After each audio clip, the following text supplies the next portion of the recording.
안녕하세요. 웃음을 주는 따뜻한 상담사 우타입니다. 오늘은 대인관계 마지막. 어떻게 하면 관계에서 나를 지킬 수 있을까? 타인하고 이렇게 가까워지고 허물없이 지내게 되다 보면요. 굉장히 상처받게 돼요. 왜냐하면 관계가 융합되기 때문이거든요. 사람은 선이 있어야 돼요, 선. 건강한 선이 있어요, 나이 들수록 더. 그런데 이게 너무 두껍고 장벽이 높아도 안 되고 너무 없어도 안 된단 말이에요. 내가 생각하는 건강한 수준의 선이 있어 줘야 돼요.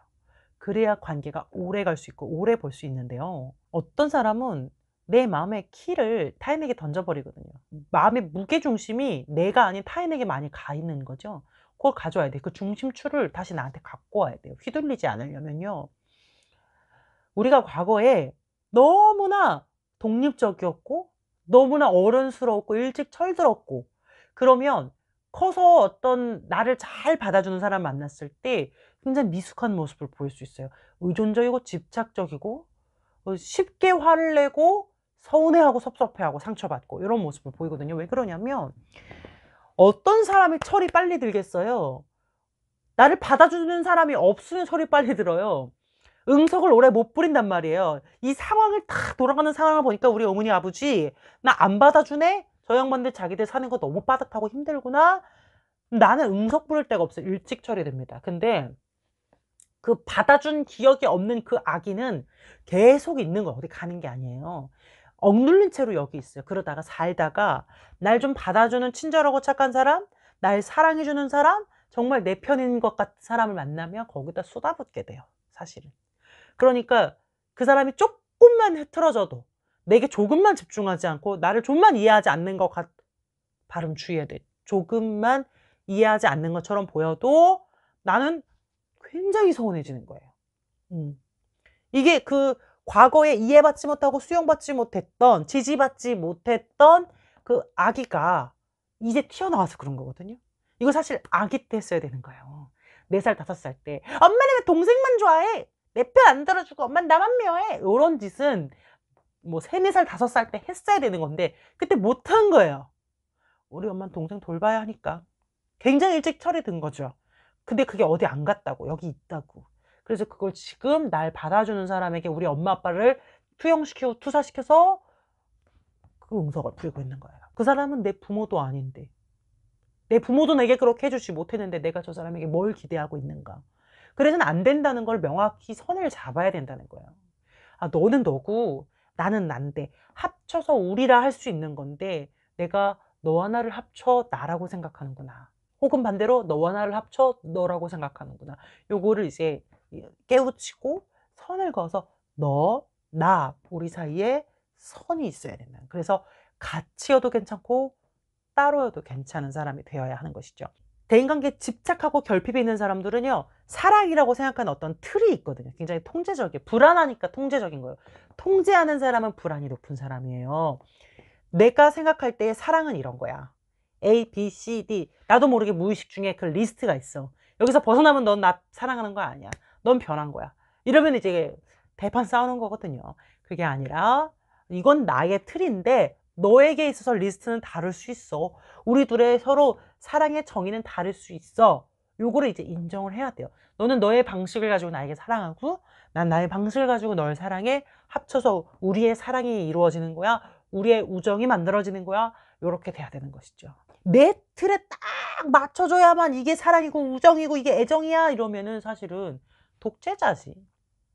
독재자야. 이거 어렸을 때 했어야 되는데 그걸 못 해봐 가지고 내가 지금 그 어린아이가 불쑥불쑥 튀어나오는 건데요. 그럴 때마다 나를 자책하지 마시고 '그래 내가 어렸을 때 이해를 잘 못 받고 자라서 그러는구나.' 하고 나를 먼저 받아들여 줘야 상대방에게도 좀 더 여유 있게 대할 수 있게 돼요. 예. 나를 하나도 받아들이지 못하고 꾸중하면서 겉으로 보이는 노력만 한다면 사실 밑 빠진 덕에 물 붓기거든요. 한계가 와요. 그러지 마시고 나를 충분히 받아들여 주세요. 내가 어렸을 때 사랑 못 받아서, 이해를 못 받아서, 공감과 지지를 못 받아서, 스킨십이 부족해서. 사실 그 애착을 형성할 때 있어서 굉장히 중요한 게 스킨십이거든요. 살을 부볐느냐. 그게 굉장히 중요해요. 내가 부모님이 바빴거나 무관심했거나 본인이 어디 아팠거나 이러면 그런 시간을 충분히 갖지 못하겠죠. 그럼 그 아이는 계속해서 그 사랑에 목마르기 때문에 상처받지 않으려고 타인하고 분명히 거리를 강하게 두거나 아니면 이거를 허물어도 되는 안전한 사람을 만났을 때 너무 과도하게 빠지게 되면서 크게 힘들어지는 것이죠. 그렇게 해서 그 상대방이 떠나면 그 고통은 정말 말로 할 수 없는 그 심한 고통이 되는 거예요. 나를 받아주는 사람이 없어서 평생 나 혼자서 그렇게 일찍 철들어서 독립적으로 감정 표현하지 않고 자기 표현하지 않고 살다가 어느 날 나를 받아주는 좋은 사람을 만나서 드디어 마음을 열었는데 내가 그 사람을 잃게 된다면 그건 정말 말로 할 수 없는 아픔이죠. 다시 혼자가 되는 건데.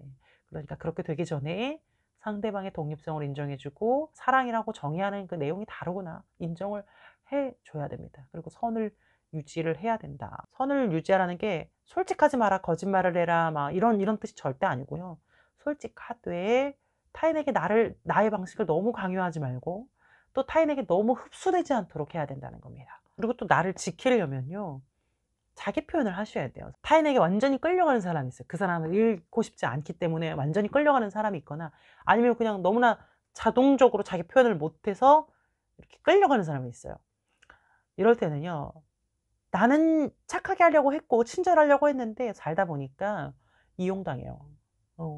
너무 그렇게 자기 표현을 안 하면 뭐 세상 사람들이 다 나쁜 건 아닌데 간혹가다 나쁜 사람들이요. 그런 나의 성격을 이용해서 등쳐먹는다고. 어려운 일 시키고. 어차피 쟤는 자기 표현을 안 하니까 아니까 괜히 상처 주는 말하면서 자기 스트레스 풀고 남에게 상처를 내고 가시를 찌르면서 자기 희열을 느낄 수 있단 말이에요. 누군가 나를 이용하지 않고 무시하지 않게 하려면 자기 표현을 분명하게 하셔야 돼요. 그렇게 말을 하면 내가 이런 마음을 느껴. 그러니까 앞으로 그 말은 삼가주길 바라. 객관적인 사건, 그에 대한 나의 감정, 앞으로 네가 취해 주었으면 하는 명확한 주의사항과 방향성에 대해서 분명하게, 단호하게, 냉철하게, 정확하게 표현을 해야 돼요. 말로 못하겠으면 글로 쓰시고 말로 하는 게 제일 좋고 근데 막 갈등이 생기면 어떻게 나를 버리면 어떻게 그래도 상관없는 거예요. 타인을 잃지 않기 위해서 나를 잃을 건가요? 나를 잃고 있는 거잖아요. 타인이 나를 착취하고 있다면요. 내 자신을 지키는 것보다 더 소중한 관계는 없는 거예요. 타인을 위해서 나 자신을 착취하도록 그냥 내버려 둔다는 건 결코 사랑이 아닙니다. 내가 한번 참지 뭐. 내가 한번 양보하지 뭐. 한 번이 아닐 거예요. 계속 그렇게 될 겁니다. 그리고 관계뿐만 아니라 매사 모든 것이 다 마찬가지로 내가 어려움이 있고 갈등이 있을 때 그것을 언어화해서 표현할 수 있어야 돼요. 사실 기분이 나쁘다. 그렇게 하지 말아라. 못하시겠으면 거울을 보고 연습을 하세요. 하루에 10번씩 말을 해보세요. 그러면 어느 날 그 상황에 맞닥뜨렸을 때 조금 더 쉽게 그 말이 튀어나오실 거예요. 만약에 그렇게 했는데도 상대방이 계속 나를 착취하고 나에게 함부로 대한다? 이런다면 물리적인 거리를 둬야 되는 거죠. 물리적으로 선을 두고 심리적으로 뿐만 아니라 물리적으로 실제적으로 멀리 해야 됩니다. 근데 사회생활 하다 보면 멀리할 수 없는 관계라는 게 있어요. 비즈니스적으로다가 일적으로도 사회적으로다가 피할 수 없는 관계라는 게 있어요. 그럴 때는 이렇게 말이 이렇게 들어오지 말고 이렇게 나가야겠죠? 그래 그건 네 문제. 네가 그런 사람이라서 그런 거지. 네가 열등감에 쩔어서 그런 거지. 반사시켜야 돼요. 흘려보내야 돼. 이렇게 하면 더 좋아. 여기로도 안 들어가. 그냥 이렇게 나가면 더 좋아. 실제로 그렇거든요. 타인을 과도하게 무시하고 비난하는 사람들은 자기가 열등감이 심한 거예요. 자존감이 낮고. 근데 주의할 점은요. 사실은 상대방이 날 무시한 것도 아니고 착취한 것도 아닌데 나 혼자 피해의식이 있어서 그렇게 생각하는 경우도 있답니다. 그거는 또 별개의 문제니까 여기서는 다루지 않을게요. 그건 좀 잘 구분을 해 주셔야 됩니다. 중요한 거는 내 마음이 불편하다는 것이겠죠. 내 마음이 불편하니까 선도 긋는 거고 자기 표현도 하는 거고 이렇게 튕겨 보내기도 하는 것이고요. 그게 안 되니까 영상을 보는 거지 그게 되면 이걸 보겠습니까? 순간순간을 포착해서 자꾸 인식하고 자신을 성찰하고 순간마다 애써 노력을 하다 보면요. 어느 날 돼요. 여기 있잖아. 된 사람. 됩니다. 희망을 갖고 자기 표현 잘 연습하시고 건강한 선을 잘 그어서 오래오래 좋은 사람과 관계 유지하시기를 바라겠습니다. 자, 여기까지 하겠습니다. 웃음을 주는 따뜻한 상담사 웃다였습니다.